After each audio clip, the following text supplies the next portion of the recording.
So depression, do you think it's more genetic or do you think it's more just what happens through life? You know, it's not easy. When we start to get so pigeonholed into one section of our lives, when we can't do it, we go through grief every time, and it's brutal. Your body's not meant to do that, because once you're on the bar stool, it's hard to get you off. Makes me curious because I have family members and, you know, they're dealing with depression and they're like, well, it's just in our family. That's just the way it is. What are you telling yourself? What are your beliefs that you're having? Where did those come from? We can get to that. So you had a background in fighting. You know, you moved around the country. What was that first moment you were like, I want to be a counselor for people? So my name is Rob Feiner. I'm a clinical counselor, a licensed clinical counselor here in the South Bay of Los Angeles. Former UFC fighter. No, never fought in the UFC. It's a very unnatural thing to be, you know, physically beaten up night after night. Because fighting is damaging. It's uncomfortable. It's unpleasant. No part of that is good for your body. Welcome back to the Gen Z Speaks podcast. With us today, a special guest as always. We let our guests introduce yourself, so go ahead, introduce yourself. My name is Rob Feiner. I'm a clinical counselor, a licensed clinical counselor here in the South Bay of Los Angeles. Former UFC fighter. No, never fought in the UFC. No. I did some low-level MMA fights, as I mentioned. You're a fighter, man. Come on. Back in the awkward puberty years of mixed martial arts in the late 90s, early 2000s. For those of people who were around at that point, I was pre-tough, which means I was pre the Ultimate Fighter. Which basically Chuck Liddell. Those of us take pride in the fact that we were on there before it was on Spike. So, but no, never in the UFC, never that caliber. If you think Major League Baseball, I was like the lowest, like double A you could possibly get. I joke that I Forrest Gumped my way through training. You just ran? Absolutely. You just kept running. No, it was one of those, like, you end up training with guys that, like, did fight in the UFC, or high-level fighters, but no, I was a body. I was a body in the gym. Yeah. So before we started rolling, you were talking about how you got rid of all social media. Yes. Tell us about that, because I think it's very rare, especially in LA, that you meet people that have no social media accounts. Sure. I waxed and I waned with it. I was an early adopter. I mean, we were talking about mixed martial arts before we went on, and my old coach, who was my roommate, he was a mentor to me, Carrick Jenis, he and his business partner Dave Roy and Gabe Smallman started what's called the Underground Forum, which was on, it's still on mixedmartialarts.com. That was their original website. Yeah, so they did all right for themselves. And we would just post about MMA. I mean, this is back in like the 90s. It's part of what kept the sport alive, because it was banned on pay-per-view. You couldn't watch it anywhere. So anybody that would have it would do type-up play-by-plays. So, I mean, I was on the computer doing dial-up with AOL back when I was a teenager, and I'm almost 45 now. So, you know, I was an adopter then. I did the MySpace thing, fell off the social media for a while. I joined Facebook, and then fell off of that, didn't want to do it, became a counselor and realized I needed a network, went back on Facebook. Then my wife said, oh, you should do Instagram. So I never downloaded any of the apps, but I caught myself just going on there a lot. And then, let's face it, man, you go on there now, it's just to use the therapist speak, you're in a state of what would say hyper vigilance at all times, or you're just dissociating, doom scrolling and flicking. And so I said to myself when I was talking with my clients, like, all right, like, your mental health is tough. How much time are you spending in front of your phone? Like we were talking about. A lot. Well, I said, okay, let's try to maybe think about doing less. And I know that sounds reductive, but then I said, okay, I got to put my money where my mouth is. And I'm the first one to be the experiment and the scientist at the first time. So I go, all right, let's see what happens if I cut myself off. And I did. And it was, the other part is I got kids too, and they're walking around with their little play phones. I said, okay, so my wife doesn't do it. I was like, I'm not going to do it. And not going to lie, like a little bit of withdrawal symptoms to start. And then eventually it went away because I found my attention span started to expand again. And I still went on YouTube. Yeah. But like and this is going to sound really funny, but it was like, oh, I'm able to watch a 10-minute video. And then I could not click away in the first 30 seconds. Yeah. And then I was able to watch like a 20-minute. And then I was like, you know what? I want to stop looking at can I cuss? Yeah. Go ahead. I want to stop looking at my fucking phone. Yeah. So I put down the phone, and then there was a hard and fast rule that I started to brick it if I wasn't working. Like I would just turn off any app I had. And it was like, if you want to watch something, you got to watch it on the TV. So then I started watching more long form stuff. And then, oh my God, I started reading books again. Yes. So it was an evolution. And you went back into the time. That only took maybe like 2 months for me to get to the point where I'm able to like read again and sit and read a book for like an hour at a click. No YouTube shorts?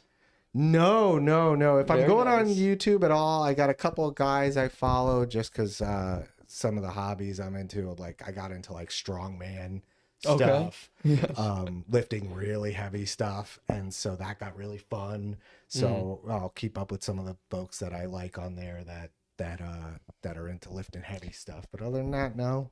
So how long have you been doing this form of life? That seems very alien to most of us. The analog this life, stuff? Analog. On and this off. life off the grid, yeah. Shoot, on and off. I mean, it's probably been since like I think the first time I quit social media was like 2005. Oh, wow. Yeah, A love-hate relationship for the past 20 years. Totally. Wow. Totally. So what was the most like recent? smoking, you know? Yeah. When was the most recent time you quit? How long has it been? The most recent time was, I want to say, 4 months ago. Okay, solid. Yeah, and then I have no desire to go back. Not right now. I mean, gosh, it's a cesspool at this point. But like, Keep at it. yeah, it's like, man, I don't want to agitate myself. I got 2 kids, 2 dogs, a marriage, and a mortgage. It's like, I don't need any more stress. So yeah, it's that idea of like, okay, I'm going to preserve my mental health. Do you feel happier? Definitely. Yeah. For sure. Like it's easy. Just I'm going to walk the dogs. I'm going to listen to some music. Go lift some heavy stuff. Try to keep it more simple. Go surf. Yeah. Go talk on the phone when I'm an old man, so I talk to other old men. You know, That's the way it goes. Yeah. What led you to counseling? So you had a background in fighting. You moved around the country. What was that first moment you were like, I want to be a counselor for people? So what ended up happening was in 2004, I ended up getting hurt, and I was also burnt out on MMA as a whole. It's not easy. I mean, the thing is, like, you walk into a gym now and you could take classes on particular things you want to do. But if you walk into a gym back then, I mean, our gym, no joke, I can share a picture with you guys, had body-sized holes in the drywall. Like, it was just like, legit. You're putting people through hard training. And so that's a tough life. I mean, I'm living I was living in my coach's loft. You know, I'm reading during the day, but there's nothing really. I'm delivering chicken wings at night. And that's like not fun. And then just getting the shit kicked out of me During the day. every day, you know? And at a certain point, you're just like, what am I doing? So I ended up going back to Long Island. I lived in Vegas for a little bit thinking maybe that'll work. And then I ended up going back to Long Island, got a job working with MTV. I was in using my degree. And I didn't like it. So I had a family friend. He was kind of like an uncle to me. My first friend's dad, who I shouldn't even say uncle. He was like another dad to me. He was a social worker at a high school. And we agreed on a lot of things lifestyle wise. And I looked at the way his life was and I was like, all right, what do you do? Like, I know you're a social worker, but like, how does that work? And he kind of broke me in that way of saying like, here's how you do it. Here's how you go to school. And then there was a guy at the time I was doing jiu-jitsu. He was a guidance counselor. Oh, wow. And he was like, yeah, why don't you come by one day at the school? You got to wear a tie, but I'll sign you in. You can see, I can show you like what I do and how you can apply to school to do it. And this guy who is my the family friend, the guy was like a father figure to me. His name is Bruce, and he told me, he goes, listen, every school doesn't hire a social worker, but they will hire a counselor. So hey, I'm gonna turn you on to a friend of mine. This guy Steve Levinson. He was a counselor at Ward Melville High School on Long Island, and he took me under his wing, mentored me through school. I did all my initial hours with him to get my degree. But basically it was that I liked their lifestyle, where it's like, all right, I already know how to help people. I was coaching MMA at the time and coaching jiu-jitsu. So I already like to help people. I just had to learn the other pieces of it, which was the psychotherapy part. Whole other ball game. Had to go to therapy myself. Still go to therapy. Interesting. Like very, very, very much a proponent of, again, put your money where your mouth is. So I went back to school in, I gotta say, 2005. Graduated in 2007. Came out here right before I was graduating, just because I was done with school, and got a job at a high school as a counselor. And I was there for 10 years, but worked to get my license while I was there to become a private practice therapist, because I had a passion working with athletes. And I knew at the time there was nobody who had actually fought in the cage who was a therapist. That's right. Niche. Yeah. It was really niche. And Lord knows, if you are getting punched in the face as a recreational activity and punching other people in the face, you need to do some therapy. That does not come to us naturally in like a background that we could deem happy-go-lucky, right? Like an origin story of a happy-go-lucky time. So I really liked working with MMA fighters. So started getting introduced by actually my old coach and a guy named Sam Sheridan. He used to train at our gym, but he wrote 2 books, The Fighter's Heart and The Fighter's Mind. And I had contacted Sam because I knew him through the years, and he had kind of worked his way up in the entertainment business. He introduced me to a couple of gym owners out here in California, in the LA area, and I fell in with them, started working with some of their guys and women, and been doing it ever since. That's so interesting. So first, I have one quick question. What's the difference between a counselor and a therapist? Nothing. There's a thing. It's like a synonymous. It's synonymous. Okay. Yes. So they do exactly the same. It had to do with more. There's like the letters after your name. You know, I have LPCC after my name, Licensed Professional Clinical Counselor. The rest of the United States has that as their norm. They'll have like licensed mental health counselor. In California, we have something called a marriage and family therapist, MFT. Right. California is really one of the only states that is the majority. And so that just was the license here. And then you have social workers, which are everywhere. But so it's like a DO or MD. They're basically the same thing. You got it. They're doctors. Okay. Yeah. So I've heard a lot of therapists say that they also get therapy. Yeah. But I'm really curious, how does that work? Like, how does a fellow therapist counsel a fellow therapist? Well, your Jedi mind tricks don't work on us. Yeah, like is it a harder job? Because what can you say to them? It can be, but we all are people. And I don't know if you guys ever watched Sopranos. Of course, yeah. Okay. Dr. Melfi had Elliot. You know, she went to therapy. It was sort of like peer consultation, but it's similar. You know, if you're in any business and you're talking with someone, they gotta know how to work with you. And we all have our issues. So, right. You know, my therapist specializes in things that I deal with. But I need someone who has earned their stripes.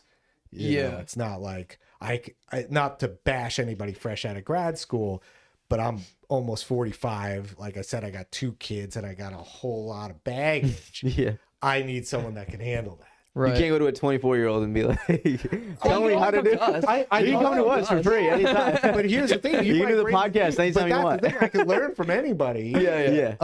But experience is obviously a huge factor. Sometimes it helps. Yeah. And there, we were talking stand-up comedy. Yeah. There's like a stand-up comedy. I forgot who it was, and he said like sometimes I just need like an old man to pat me on the back and just say it's gonna be okay. Right. And so like my therapist, he's got like 10 years on me. He's like an older dude. He's got tats like me. You know, he played professional soccer. Oh, wow. He kind of gets it. Okay. And so, you know, we chat every couple of weeks. It works. It's good for me at this time in my life. So. Yeah, that's an interesting thing. I was thinking about that too. We've had another therapist on, and then just other people we talk to.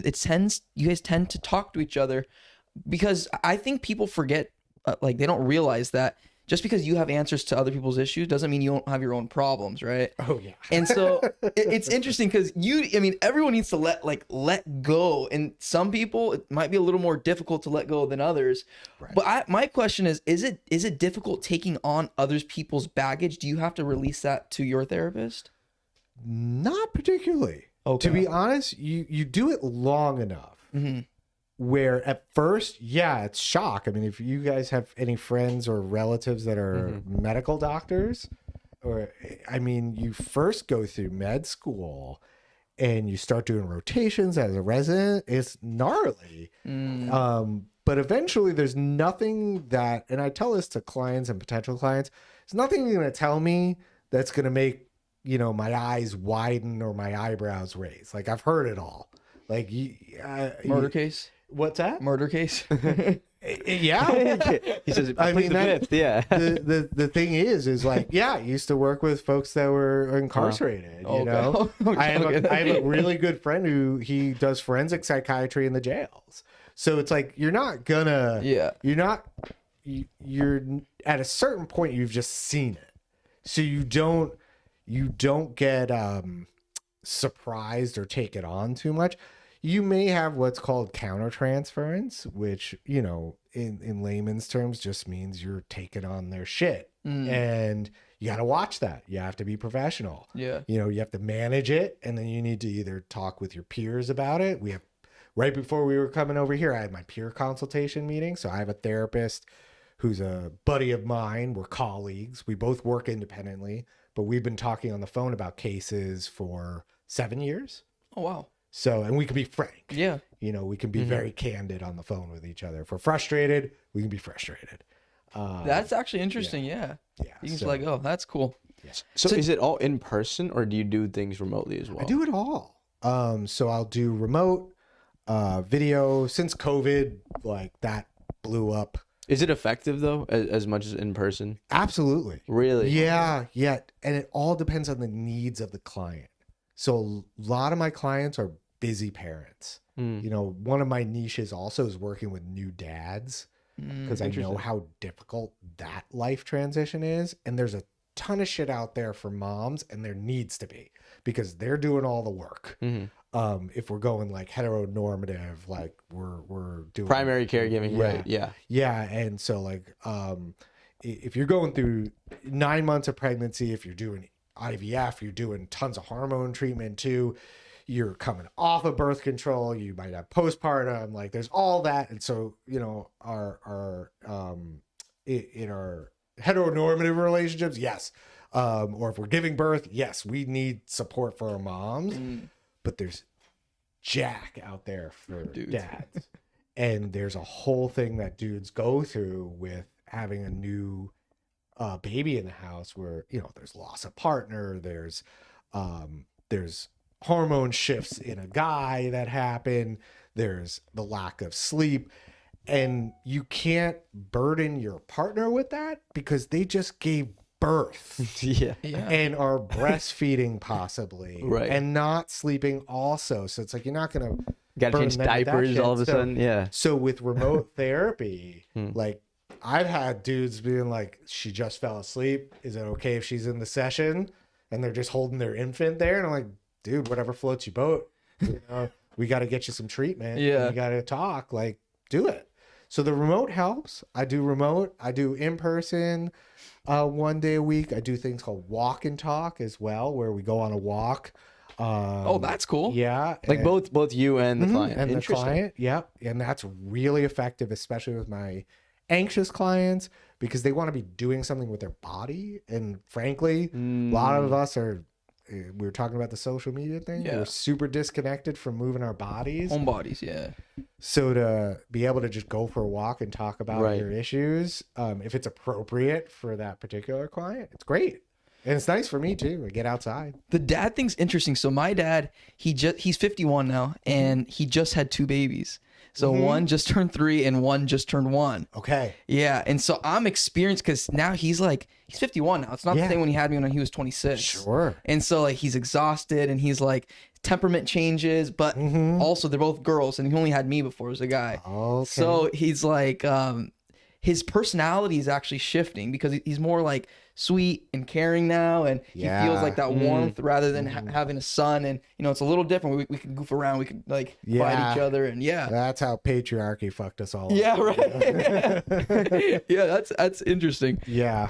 When you're, dealing with athletes that are getting hit in the head all the time, Yeah. what is the biggest difference between them and just regular people that are not experiencing that physical impact Well, on their honestly, bodies? like TBI is serious. Even when I was training, it was like, you got your bell rung. That was it. And you go back out there. It's What's TBI?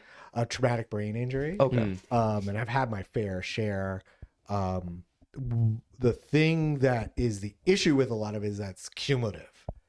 You get more susceptible over time. It's not like you toughen up and get a hardened jaw by like taking more punches. It's actually the opposite. You get knocked out easier. You get traumatic brain injury easier. And it just doesn't come from the shots to the head. It comes from, you get slammed hard on a takedown. You get a nasty body shot. It's whiplash.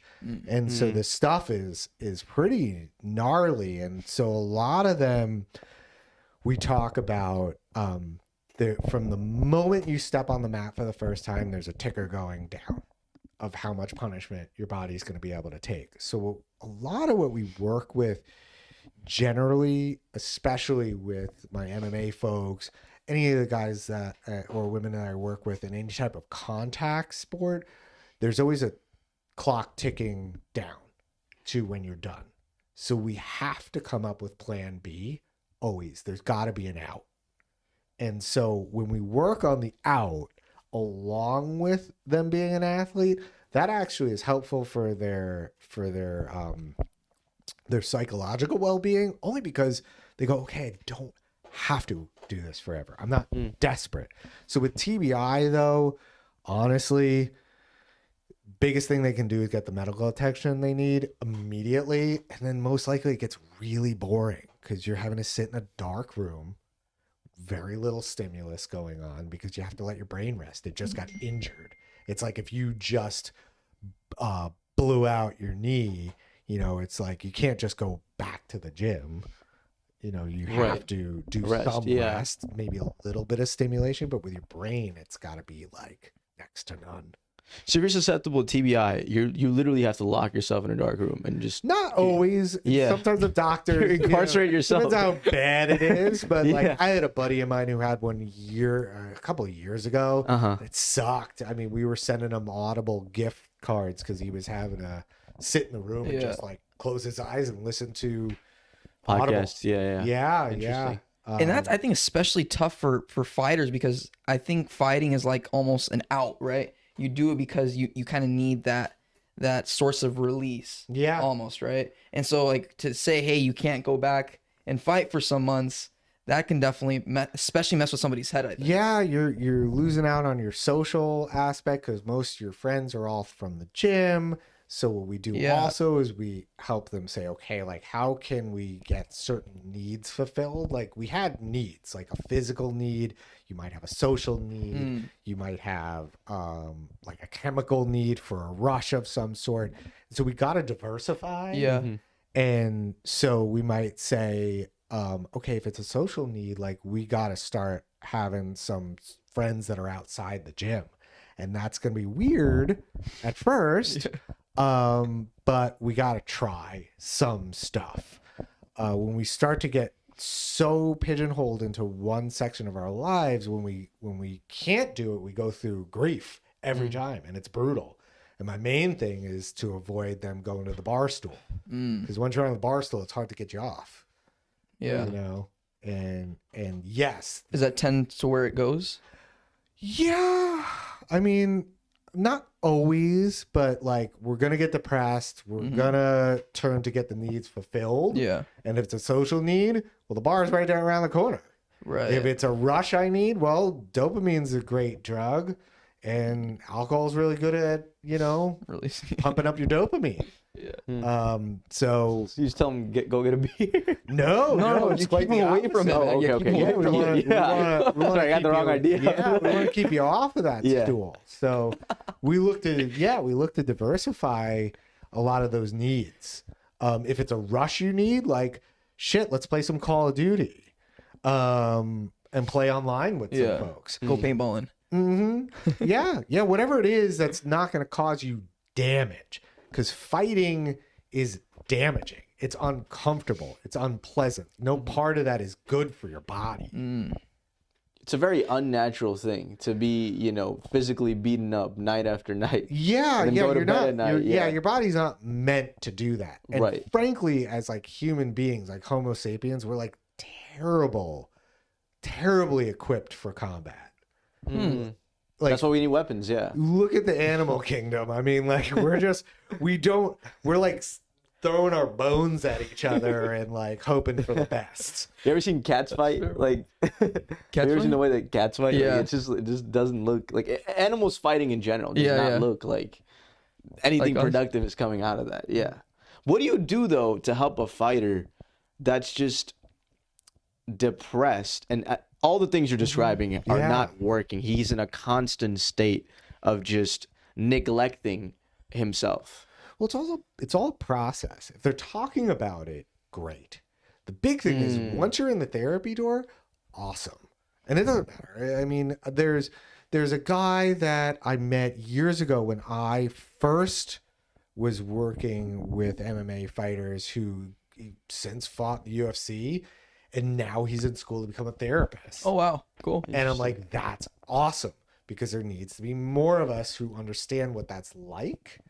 And some of the time it's just having someone who's been there before talking with you and just letting it out for, you know, your 45, 55-minute session and being there, listening to you, which is key.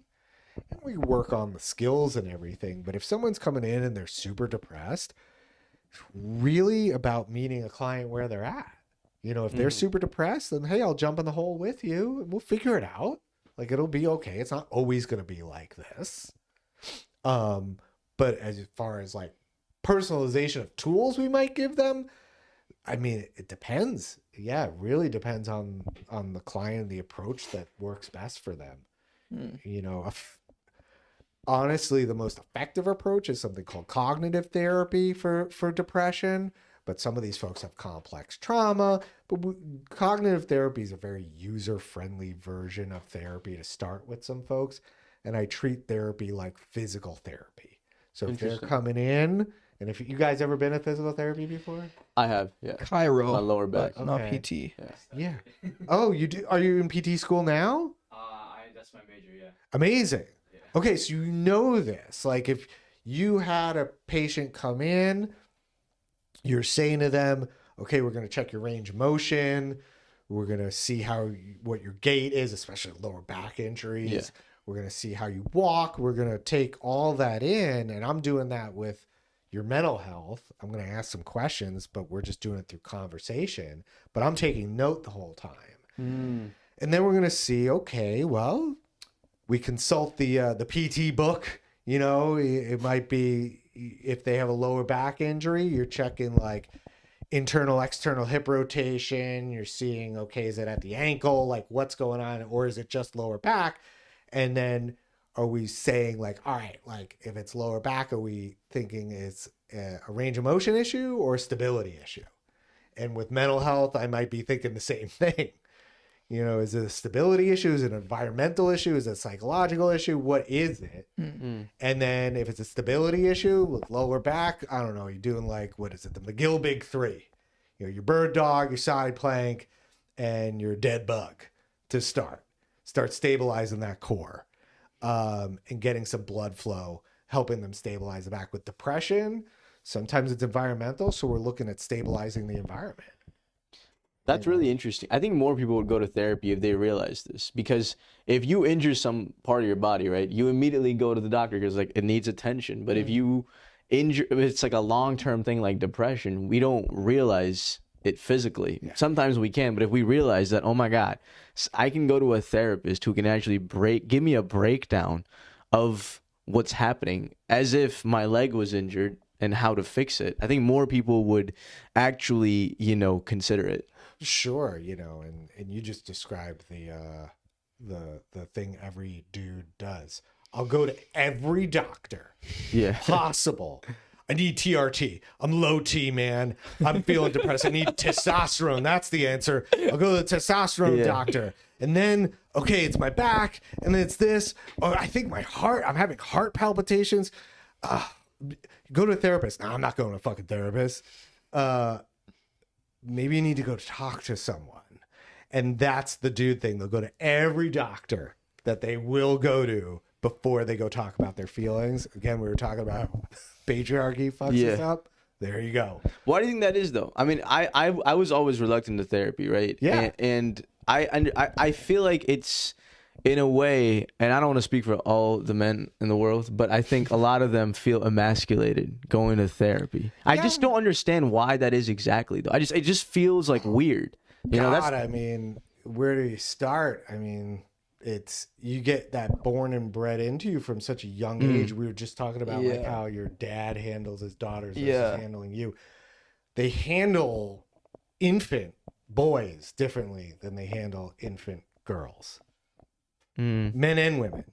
And then that's where your systemic the systemic version of like we're talking about your feelings is like not okay for dudes. I grew up in a Jewish family for the most part. I mean, a little bit of mixed stuff going on, but I'm as Jewish as you get. So we're no stranger to therapy. So they threw me into therapy and he's angry. Let's take him to the therapist. Oh, interesting. Okay. Yeah, so I was going to therapy when I was like 5 years old. But for most of us, it might be cultural. Yeah. No, you don't bring this shit outside the family. Yeah. Like you're a pussy if you go to we don't talk about. He needs to toughen up. Yeah. And he needs to toughen up. How many times have you heard that? You got to man up. Yeah. And it's like, what? And I don't. The thing that I talk to a lot of my male clients with too, and I do talk to my female clients with as also, was you can't have man up and talk about your feelings at the same time. Like there are times where it's time to be an adult and take adult responsibility for things. Yes. But this idea of like bury your feelings all the time has been just drilled into us. Generation after generation after generation, and then we see how that works out. Not so the great. answer is to not eat the stress. Don't eat the stress, man. Yeah. I do it. I mean, I deal with eating stuff, you know, especially coming from like cutting weight back in the day, and but I know what that is. It's like, oh, okay, I gotta go talk about something. Yeah. There's something up. I feel like historically that's just the guy thing to do. The guys are the ones to figure shit out. That's what it's almost always been like, right? Yeah. And since we're the ones to just figure shit out, who are we going to talk to, right? And if we go talk to another dude, it's like, what does this guy know more than me? You know? Yeah. There's a great therapist named Terrence Real. He's a Boston guy, and he always talks about, you know, as a boy, at a certain point, you're going to get on the playground. No matter how liberal the household is, you're going to get on the playground. And that juggernaut, and this comes from another podcast called, it was called Scene on Radio, like a movie scene. but the season was called Men, and it was all about this. And there was a part where it says, like, once you're on the playground, though, it's either you're gonna have to uphold status quo and go to dick school, so to speak, and then you decide whether you're gonna get a high school diploma, a bachelor's degree, a master's, or a PhD at dick school. Like, when are you gonna drop out? Or you resent everyone around you as a dude. And I kind of did a little bit of both. We all do that probably. We're never like one or the other. But the problem with the playground for us is that no matter how liberal the household is, how forward thinking it is, once you get on that playground, it's not so much like this anymore. We're a lot better now. But the consequences are swift and physical. Pussy. And you get shoved down, spit on, or something of the sort. Like a bad 80s movie. And it sucks. It sucks for a lot of guys. Yeah. So are a lot of fighters reluctant to go to therapy? Because I would imagine UFC fighters will be the last athletes. No, they're really good about it. Really? Yeah, because why is that? A lot of them have been suffering for a long. There's certain ones who just won't, you know, for whatever reason. But a lot of them are really good about it. Athletes are really good about going because they'll usually see from their mentors, oh shit, I don't want to do that. And when they come in, they're awesome because they do what you tell them to do because they're so used to being coached. Not that I tell you to do anything, but if I give you some exercises to try, they'll try it. Especially the MMA folks because they are into experimenting with stuff and seeing what works. Yeah. And I almost take that approach with therapy. Like there's all these approaches you can take, different schools of thought. But you know, you got to do what works for you. Yeah, they're very coachable. Right. Yeah. The fighters that come in are like some of my best clients. That's awesome. Yeah. Interesting. So I want to take it back to like when you were doing MMA. So I did. It's interesting here. When did you start? What year did you start? Gosh.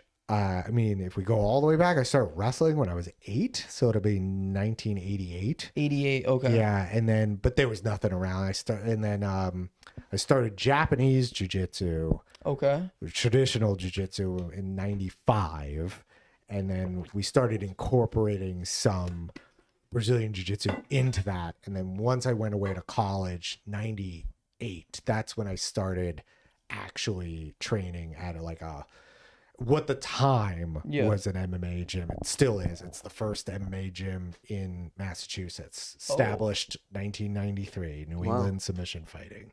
So I started training there in 98. Okay, nice. And it's interesting because it feels like, so I actually did MMA for 6 years. I was in 6th grade and then I stopped when I was going to be a senior in high school. So I was 17. Okay. And it was like, just the experience was not what you said at all. And that's interesting because it seems like 04 to 2012. I mean, that's not that, it's 8 years. It's not that big of a difference, but it feels like so much happened. I remember going around because my dad was like adamant about me getting into something. In hindsight, he told me, he was like, I wanted your confidence to go up. You need to learn to fight, you know, because there wasn't like when he was growing up, there was just street fights every day. Yeah. Right. And when I was growing up, there was none of that. Yes. And so that was part of like, learn to be a man. You need to learn to fight. You need to learn to take care of yourself. But it seems like when we were looking around for a gym, we were going to all these places. And the one we ended up going to, it was a very gi friendly place. Okay, it was all gis, right? Yeah. What does that mean? So gi is like just the attire you wear, basically. The kimono. It's like a beginner Brazilian jiu-jitsu uniform. Oh, okay. Yeah, just a uniform. Not Gotcha. It's just there's two forms of MMA. It's like you wear a gi or there's like no gi. There'd be like no gi days, right? But yeah, in a Brazilian jiu-jitsu school, like it, you would be wearing a gi or no gi, and there are two different divisions. But in Brazilian jiu-jitsu, there's no striking. I mean, the original form, there is space and self-defense, but modern Brazilian jiu-jitsu, it's just grappling. Yeah. Right. So ours was, mostly kickboxing. We did some BJJ, but not a whole lot. But what I noticed is, so when I was going through the school, I was hoping that there would be more contact. And it seemed like they were more focused on like forms, light sparring, and even to like smart. Smart, right? So do you think that was just a progression of learning that this is not good for our brains? Yeah, and you got to make money. And you got to make money. You got to make money. Our gym, oh gosh, they were so generous. If you came in, you'd pay dues, but then like they wouldn't want any more dues from you because they were just happy that you stuck around. But honestly, when you walked in, they kicked the shit out of you. I walked in there, I got paired up with this kid. He's probably like 17. I was like 18 or 19, and he got me in a heel hook.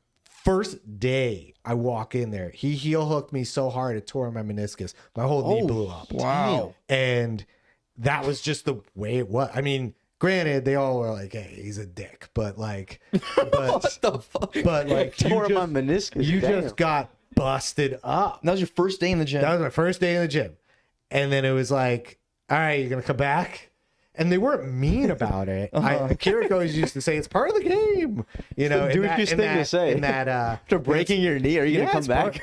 Part of the Get the deal. other knee? And so yeah, So you healed up? I went back the next week. Oh, wow. Yeah, So you weren't yeah. even completely healed then? No. Oh my God. I was 19. I was dumb. Yeah. You know, and so I went back, and then what I started to do was take notes.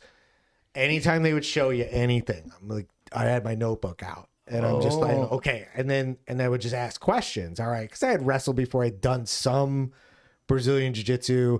I'd done some boxing and kickboxing. My original jiu-jitsu teacher, he owned a kickboxing promotion. So, you know, there were some American rules kickboxing. If you guys are familiar with that, that was like wild above the waist, like American flag Zubaz baggy pants. Like think like the most 80s kickboxing. Okay. It's not Muay Thai. Like this is like you had to get 6 kicks per round, and then you're just working hands. And so yeah, I had some experience with that, but this was a whole rude awakening. And so when I went back in there, when I kept showing up, and so they started showing me some stuff, and then a guy, he was about a year older than me. He used to be a hockey goalie for UMass Hockey, and then he quit because he just fell in love with MMA.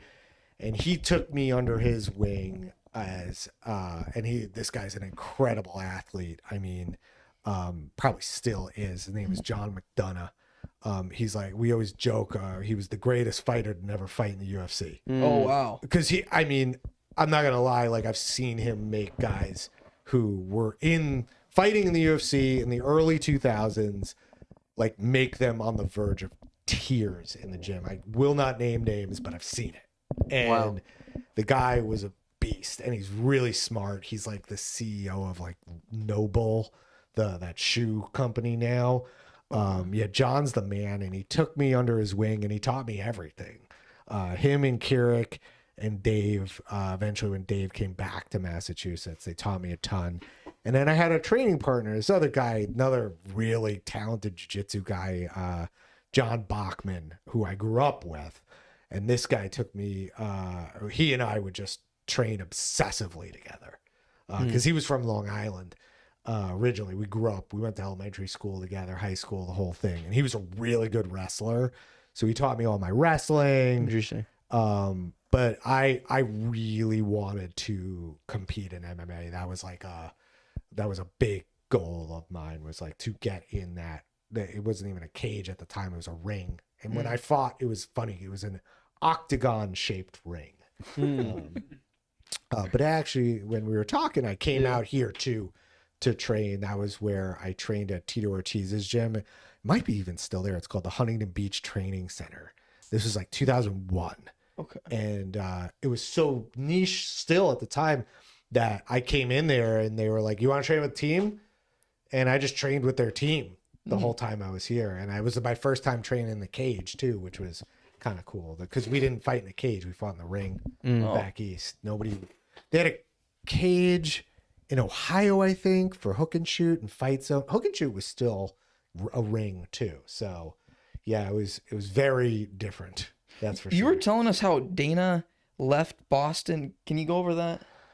That's like kind of a well-known like YouTube lore too, but I mean basically there's the story where, you know, Whitey Bulger's right-hand man chased him out of town. Kevin Weeks chased him out of town. Jack some Nicholson from The reason. Departed chased him out. That was apparently that was like a very not very much what Whitey Bulger was like in real life. Yeah. I repeat, I've had no interaction with that man. He's lives long gone. I went to school in Amherst. I went to UMass. I was very far away from that. But yeah, no, and then he dealt in fighter management. So he managed Tito Ortiz and Chuck Liddell back in the day. Keurig, my old coach, was like, he was very much at the hub of a lot of stuff that was going on, but just an unsung hero of the MMA world. He finally got his song sung when he won the Lifetime Achievement Award for MMA. So like a couple of people have actually gotten that. Interesting. But Keurig's the man. And so he'd tell us stories about, Dana starting to manage Tito and Chuck. And then he had those old buddies, the Fertittas, back in Vegas. And they said, okay, we'll buy out the UFC. They saw it as a good investment. And it was. And what year was that? That was, I think that was 2000 that they did it. I remember they got Carmen Electra as one of their original spokespeople. And I remember being super pissed when she was on, it was either Letterman or Leno, one of the late night shows. And they asked her what she was doing. And she goes, oh, nothing. And then my friends and I were watching this, who were all busting our asses in the gym, wanting to see, our friends succeed. And we're like, what the hell? You're trying to promote our sport. This isn't nothing. But it was very cool. I mean, started to come back on pay-per-view at that point. But didn't blow up until about 2004 when The Ultimate Fighter debuted on Spike. And I was, interestingly enough, I was working for Viacom. I was working for MTV at the time. So I saw that air for the first time and I went, that's it. Like, it's over. It's like we talked about surfing. Yeah, that's right? crazy. It was almost like Gidget came out for surfers back in the 60s. And then surfing just blew up. Oh shit. And I started surfing in the 90s, but like it was I was well past Gidget at that point. But for MMA, like the Ultimate Fighter was our Gidget. That was it. It was over. It blew up. That is insane. That is It's like you invested in Bitcoin when it was like $1. Like, damn. Yeah, but It's gonna hit 100,000. I stopped competing a year later. I just fell out of love with it. I mean, it was like so that was the reason you stopped. You just didn't enjoy the sport anymore. No, and I discovered like that I liked having a girlfriend much more and hanging out with her Then getting hit in the than head. getting hit in the head and rolling around with a bunch of sweaty dudes. But what happened was my relationship changed. And I talk to athletes about this all the time. Your relationship with your sport will change over time. If you don't evolve with that, you will get divorced from your sport. And you may fall out of love with it. It's like any other relationship. But if you're willing to roll with it and kind of help yourself understand like what your relationship is with it now, it'll be able and not live in the past. It's like we talked about having kids. Like if you try to relive your relationship with your partner, that pre-kid relationship after having children, you're going to be in for a world of hurt. You're going to be really really deep disappointed. point. Yeah. You're going to be really interesting. depressed. Like, oh, it sucks. Life's over.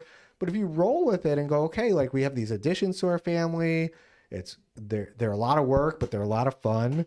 And you know what? If my relationship changes to like, all right, like Thursday night is Love is Blind and Mexican food, and we get to like psychoanalyze everybody on what Love is Blind because my wife is a psychologist, so we can pause it all the time, and that's our idea of fun. Cool. Yeah. Just life changes and you got to roll. It does. Yeah. And now my relationship with MMA is like, I don't watch any fights. I help counsel some fighters, and I'll hit the bag. I got really into like we were talking about strongman stuff. I'll surf. I'll do some workouts that are fun, but like I can't get hit in the head anymore. Yeah. I'm done with that. I've never thought about it like that. I play cricket, right? And like there's times when you lose, you feel your lowest when you lose in any sport, I feel like. But then those are the times where you need to remind yourself, like, that's part of the process, part of the journey. But I've never thought about it like a relationship, because that changes my mindset. Because when you said don't romanticize what it was before, how can you not? Because when you lose, you keep thinking about the times that you won, and then you're like, I just lost. Like, I did this yesterday, and I did the complete opposite today, and I don't know what's gonna happen tomorrow. Well, and that's the part that we help you with, is like, okay, what happened today? Like, what worked for you? What didn't? Would be something you would want to do differently? Because that's what separates an amateur from a professional. Right. Is the amateur will just want to play, just do. The professional will go back and examine, analyze. Yeah. I don't think most people realize most of sports is a mental game. I don't know specifically about UFC, but for cricket, it's all mental. You can see when people break mentally in the cage completely. I mean, it's like there's one fight that I like to watch, and I'll say it. Like, I mean, I think the guy's a scumbag, so I like watching him get beat up by an honorable guy, but. I'll watch. Hell yeah, I got it. I'll watch Khabib beat his ass. Beat him, yes sir. Beat that. I usually watch it like once a year. Once a year? It's like an annual thing. Yeah. As it should be. If I'm feeling like there's in therapy we talk about like justice sensitivity. Yeah. And if we're feeling like a lot of injustice is going on and there's specific needs, like, I don't know, take a look at the internet right now and your justice sensitivity on whatever side of a political or wherever you lie on a political spectrum is going to get lit up, because that's all people want to do to keep eyes on your phone is go, let's light up your justice sensitivity. So we talk about needs. Well, if my justice sensitivity is getting lit up, like, well, I'm going to watch Khabib Fuck him up. beat his ass. Destroy him. For, what was it, 4.5 rounds or something like that? And watch him break. Like, you watch him break mentally when he realizes that there's no options. Like, you are just stuck and you're going to get beat up for this whole time until he stops beating you up. And it's great because Khabib will talk to everybody. He's got such wind that he's talking to you in the middle of the fight. Right.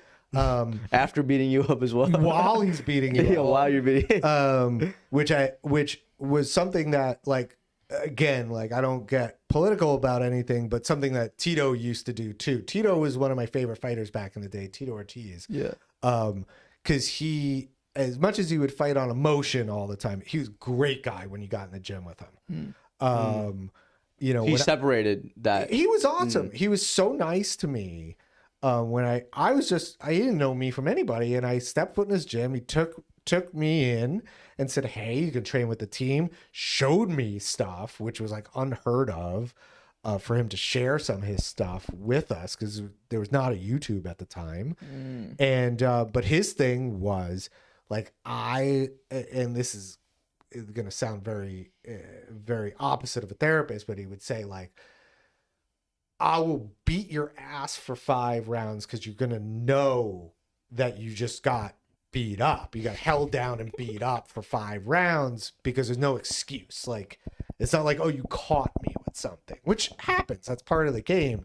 Or you get knocked out. It's a lucky strike. When you're just like, he's got a wrist ride on you and he's just holding you down. You can't get up. And Tito's a big guy for his weight class too. Super strong. Everybody that would go with him too would talk about how I watched him train. The guy was an animal. He like never gave up. Guy would like throw up in training, get right back in there. And I was only out here for like 2 weeks and I saw that. So yeah, a guy had a lot of heart, and you rarely ever see him break. And that mental part of the game is a big part, because there's a certain point, again, it's unpleasant to be in a cage fighting another human being. Yeah. There's a certain point where you just go, I don't want to be here anymore. I've been there. That's how I lost a couple of my fights. It was just like, look at the clock. I don't want to be here anymore. Yeah. Yeah. And most of the time, and this was usually my issue, is most of the time, stocky wrestler. Guy who was a lot stronger. It was like 4 inches shorter, but was my weight. Oh wow. So he was Yeah. so powerful, and it was really hard to get him off of me if he took me down. And at a certain point, it was just like, I don't want to be here anymore. Do you watch UFC still or No, not really? Oh, okay. No. So I watch UFC pretty religiously, and you know Tony Ferguson? Yes. Okay, so the what do they call him? El Kukui? Yeah, El Kukui, right? He was a badass at the time, but man, dude, the guy's just like it just seems like his spirit is so broken, but he keeps going back in and he keeps going back in. So it's interesting to watch somebody that's like, man, I keep losing, but I'm gonna keep going back in, and it's like, why are you losing? And I think my conclusion is his heart's just not really in the sport anymore. And you don't, you have your mental deterioration, you got your physical deterioration. Right. Like we talked about that, that ticking clock going backwards. And then you have this thing where what else do you do? What else do you know how to do? You guys know who Allen Iverson is, right? Yeah, AI. Guy Yes, sir. was still playing basketball, what, in Europe, like recently? Ricky Henderson still playing baseball. Yeah, also made really bad financial decisions. Like he just, yeah. Yeah. And Yeah. so you what do? This is what I do. It's like the same. They romanticize the past. I think. Yeah, They're stuck yeah. in that They got to loophole. feel alive somehow. Yeah. And this is what they do for a living. Yeah. And so it's hard for a lot of them to, when they don't feel like there's an option or nothing is going to give them that feeling, like that need they're having fulfilled, and they can't evolve their relationship with it, where they just keep doing it, and then it frankly it gets sad. Yeah. Because you're watching them implode in front of you, and that's part of the reason why I can't watch it. There's a real good book I recommend to a lot of my clients because they get very into stoicism, which gets very. It's a misnomer. Really, MMA fighters into stoicism. Interesting. What? Oh, yeah. Yeah, they all want to read Marcus Aurelius, and that's like a really good one. That's fascinating. But the one that I always recommend is not Marcus Aurelius, because in the context, this guy's at war for 100 years. Not 100 years, I'm sorry. 20 years. It probably felt like 100. And, he's the emperor of Rome.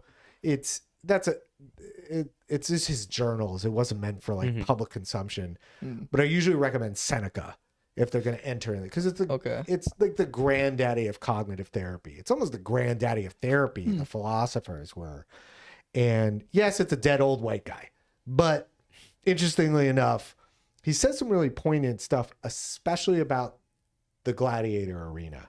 Okay. And the pointless nature of it, where it may serve a purpose at a certain point to a gladiator, and that at those times, man, a lot of them didn't have a choice. There were some that chose to go into that life. Yeah. Same could be said for your time in the cage. But at a certain point, you're there to give people blood. And entertain people as you do it. With the your people watching. body. Yeah.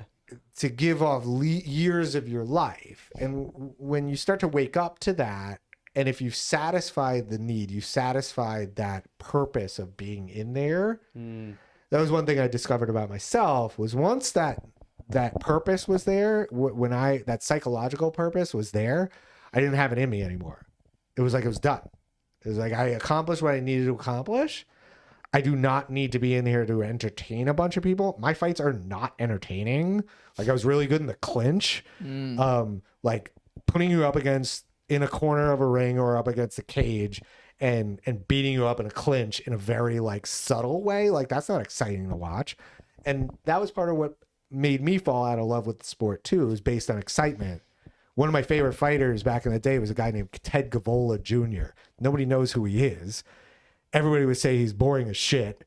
But he beat a lot of people, being really boring. Wow. But he won fights. But that was the point to me, was to win a fight, not to be entertaining. And so when you look at some of the essays by Seneca, it's really interesting where it's like, hey, are you going to participate in this, watching someone sacrifice their life for your entertainment? And that's what really turned me off to it too. If they're doing it for personal need, like you have a need to process something by getting in the cage, do it. Like go for it. There's no talk therapy that's going to help you process that. You need to do it biologically, but you need to also know when you're done. Yeah. What are some traits that you've noticed amongst the athletes that are really mentally tough versus the ones that have that physical talent, but the mental fortitude is just where they lack? Most of them have competed in something that's mentally tough from a very young age. They had some sort of adverse childhood experience. A lot of them, I'm speaking anecdotally, but there's a lot to be said from having older siblings. It's traumatized you, yeah. Well, you're living in like a gauntlet. Yeah. You know, you have older siblings, so you're constantly wrestling around no matter what. But the other mental toughness point that comes up is that their reactions to setbacks. One of the mentally toughest athletes I've ever seen back in the day when I was competing was Randy Couture. That guy was they call him Captain America. And he was so mentally tough from competing in wrestling because with wrestling was such a good base because you're competing against your teammates. You're competing for a spot on the team. Then you're competing against them in a tournament. Then you're training with the same guys. You're going all over the place. You're adaptable. You're training in Russia at the time. Wrestling bears, maybe. Like, And you have someone like, Khabib's another one. Yeah. Where there's, his faith plays a lot in that too. Right. Where like discipline. He has a lifestyle where it may not work for everybody. Yeah. But for them in Dagestan, like that works for them. I've never been to Dagestan. I've seen some documentaries on Dagestan. It's a wild place. I've trained with some guys from Eastern Europe way back in the day. But part of it is like that they're kind of like forged in fire, so to speak. Like that's just the lifestyle they lead. Right. So it's normal to them when they get to the cage. Yeah. Like a lot of guys that I used to train with that were from Western Mass. A lot of them were very into like hunting and fishing and camping. And then they had like very physical jobs. Like these guys were plumbers. These guys were, blue collar laborers, contractors. Those guys are tough. And there was a business in town. This is way back in the day. This guy, Freddie, he would only hire guys who had a record. Because really? He would say, like, you wouldn't get along with my crew if you don't. You don't have a record? And this is in Western Massachusetts. Damn. They would do concrete. Yeah. And this was demo work. These guys are tough ass dudes. Out here, you think about, like, the roughnecks that are working on the oil derricks. Like, those guys are tough. Yeah. And so the toughest mentally usually are the ones that are, like, tough all the time. Like, this isn't like concentrated, I did this as a hobby. I got into it. It's like, no, they were born and raised through toughness. Right. And then usually there's some sort of like the adverse childhood experience, the ACE, that is that little bit of fire that adds into that. And I wouldn't wish that on anybody. Nobody should have to deal with that. Yeah. But sometimes, most that are excelling at that particular sport are going to have that. So do you think it's fair to say it gets harder to develop that mental toughness as you get older? Yeah, it doesn't mean you can't be. Right. But you have to make peace with who you are. Biggest part that I work on with my clients is acceptance of who you are biologically, psychologically, environmentally. Like I'm a Jewish kid who grew up on Long Island in an Italian neighborhood. Yeah, I got chip on my shoulder, but my mom loves me. Yeah. I had some adverse childhood experiences, but I talk to my dad every day. I have a wife. I have 2 kids. I talk about my feelings all the time. I am not what you would say someone who has the mental toughness of, let's say, like good friend of my wife who is, I don't know if he still is, but he was a Navy SEAL. He was a medic for the Navy SEALs. Oh, wow. And like, talk about mental toughness. I mean, to Navy make it SEALs, through yeah. buds training, and I work with vets too, make it through buds training, and then make it through the SEAL, the hell week, then the training, the testing, fail twice, wake up in the hospital after the third time. Like, there's something Not going easy, on there that allows you to be that tough. And I certainly do not have that. And I'm accepting of that about myself. You're aware of that. And there's a spectrum to that. You don't have to be tough as nails all the time when it counts. You step up, but toughness is going, you know what? I want to work out today, but I know that my wife would be really happy when she comes home today when the toilets and the counter are clean in those bathrooms, the floor is swept, and the dogs are walked, and the dishes are done. And I'm going to forego my need to work out in order to do that. And that's a version of mental toughness.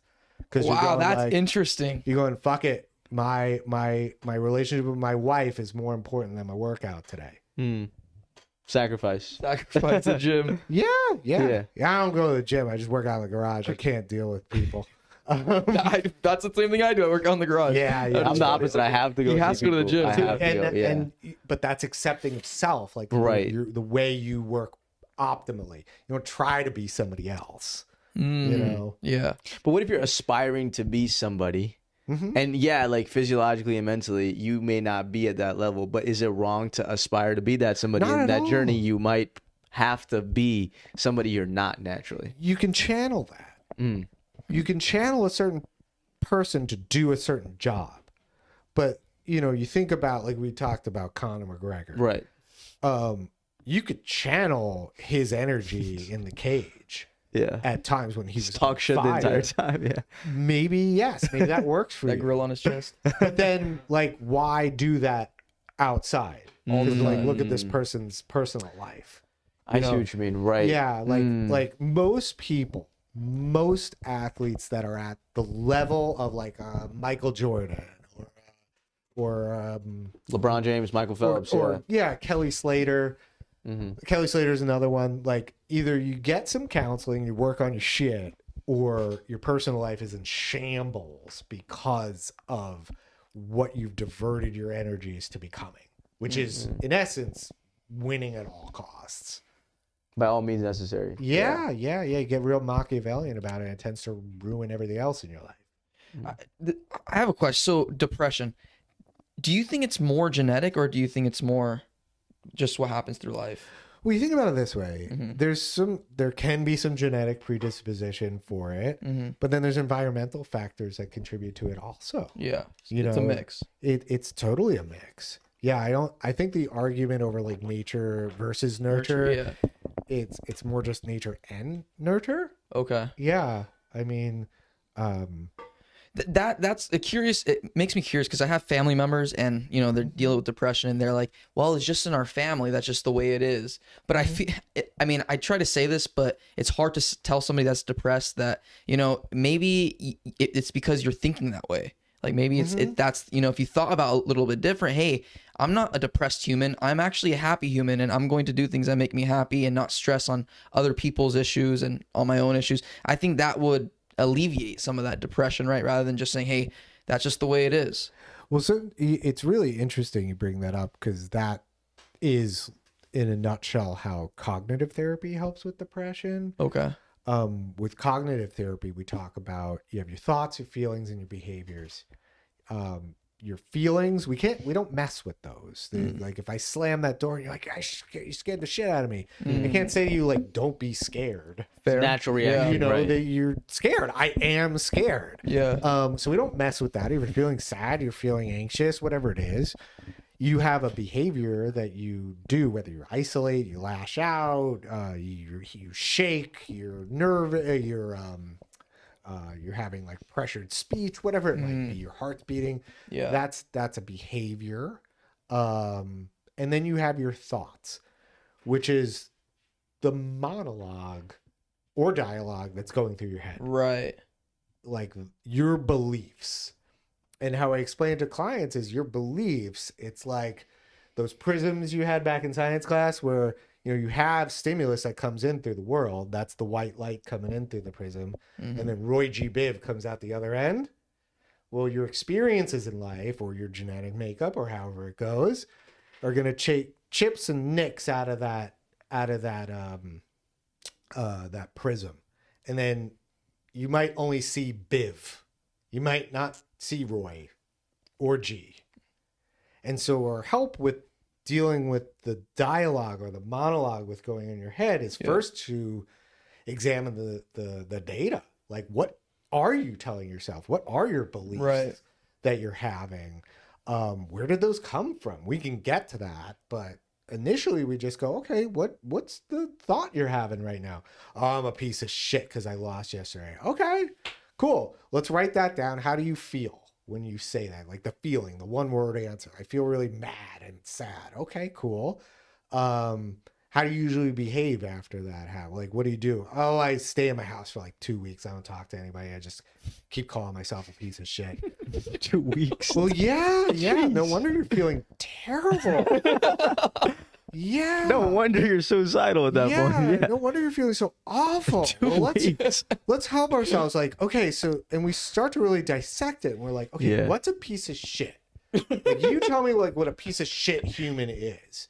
And we take a look at that. And we really start to break it down.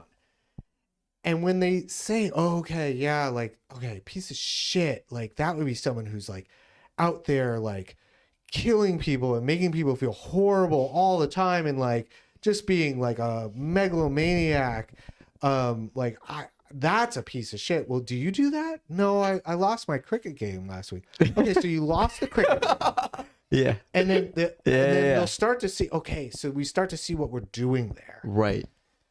And we're not talking like, oh, it just reverses it. But what we are doing is helping to take the edge off. So when we're teaching a skill, which is called cognitive restructuring, which is we start to get reps in with like, maybe I'm just seeing Biv. And I want to see the whole picture. And it's like, I'm not a piece of shit. I made some mistakes and I feel bad I make those mistakes because you know what? And then it starts to get to a really interesting point. You know what? Because I know I'm better than that. And it's like, oh, you are you? Okay. What would you do if you were better than that, quote unquote? And they start to talk about it. Okay, cool. Let's take some notes on that. How are you feeling now? I feel a little better. Good. That's all we're aiming for. A little better. You're not going to feel like $1 million, Right. but you're not going to feel terrible anymore. And that's like a very reductive version of what we'd be talking But about. that makes so much sense because it's like you're describing a workout for your mind. You're putting in the reps and you're training yourself to get to that physique that you want mentally. Yeah, and you know what? It's going to ebb and it's going to flow, and you're going to age. Right. And sometimes with clients that really worry about stuff, it's like sometimes you just need the experience over and over and again to know it's going to be okay. Like I joked about it earlier, where like, you know, I'm almost 45. I got 2 kids, mortgage, marriage. The things I used to worry about, I'm like, I don't care. And then I still worry about things. Yeah. But the worrying is cut down so much because I joke, it's like, once you get in your mid 40s, like all the fucks you had to give, you like used them all. They're all gone. Like, where did they go? I'm just too tired. I wear my Amazon Basics shorts and my dad fashion because you know what? I don't care. Right. And not in like a nihilistic Right. way, but in like Accepting. you know what's important? Getting the toilet clean. Yeah. Having a nice dinner with my wife and hanging out with my kids and making sure that they're happy at dinner and not screaming at each other, and let's call it a day. There you go. What do you want to say before we end the podcast? Do you want to have a message for our audience? Well, if you are needing help, know that there's options. I know that a lot of folks go, fuck, therapy's really expensive. If you have Medi-Cal, there are ways to seek therapy through your Medi-Cal. I personally take Medi-Cal through HealthNet, but But there are therapists that take Medi-Cal. There's Open Path, which is with low fee therapy. There's clinics in your neighborhood. But the main thing is that you get someone that you're talking to. It doesn't matter if it's your pastor, your rabbi, your imam. It does not matter who it is, but that you are talking about it a little bit, because you don't have to go through this shit alone. We're not wired to do it alone. Yeah. And where can people find you since you're not on social media? RobFeiner.com, Feiner. That's my website. I update it every once in a while, but if you want to get in touch, shoot me an email. Perfect. Thank you so much for coming on, man. Appreciate you. Yeah, thank you guys.